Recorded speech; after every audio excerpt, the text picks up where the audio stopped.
नमस्ते, मी गणेश केडकर. समाज सुधारक ही आपण सिरीज सुरू केलेली आहे. त्यामध्ये आज आपण 13वे समाज सुधारक डॉक्टर भाऊ दाजी लाड यांची ओळख करून घेणार आहोत. त्यांचा जन्म 1824 ला झालेला आहे, मृत्यू 1874 ला आहे. मूळ नाव लक्षात ठेवायचं, तिथं क्वेश्चन विचारला जातो. रामचंद्र विठ्ठल लाड. एल्फिस्टन कॉलेजचे ते विद्यार्थी होते आणि तिथं शिक्षक म्हणून पण त्यांनी काम केलेलं आपल्याला पाहता येतं.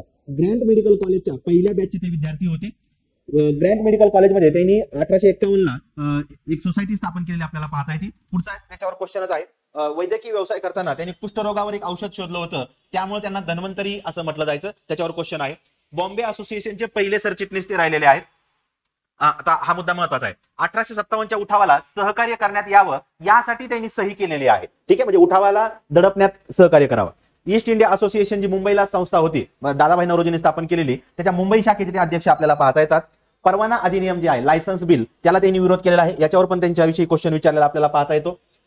1852 ला मुंबईमध्ये बोर्ड ऑफ एज्युकेशनचे सभासद म्हणून त्यांची नियुक्ती झाली होती. त्यांच्या जागेवर, त्यांच्या अगोदर मोहम्मद मकबा होते, त्यांच्या जागेवरती आलेले आहेत. श्री बाल हत्या हा ग्रंथ त्यांनी लिहिलेला आहे. याच्यावर पण क्वेश्चन आहे. मुलींसाठी त्यांनी शाळा सुरू केलेल्या आहेत मुंबईवर. कलावंतनीचा नाच ही जी पद्धत आहे त्याच्यावर त्यांनी टीका केलेली आहे. मादक पदार्थाविरोधात त्यांनी मोहीम काढलेली आपल्याला पाहता येते. जी समुद्र पर्यटनाची बंदी होती त्याचा त्यांनी निषेध केलेला आपल्याला पाहता येतो. The Bombay paper manufacturing company स्थापन केलेली आहे. एक सूतगिरणी पण त्यांनी स्थापन केलेली आहे. या दोन्ही मुद्द्यावर क्वेश्चन आपल्याला पाहता येतात.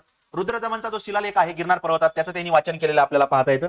विधवा विवाहाचा पुरस्कार केलेला आहे आणि एका अशा पुनर्विवाहाला पण ते उपस्थित राहिलेले पाहता येतात. विष्णुदास भावे जे आहेत त्यांना मुंबईमध्ये येऊन नाटक करण्यासाठी त्यांनी सहकार्य केलेलं आपल्याला पाहता येतं. थँक्यू.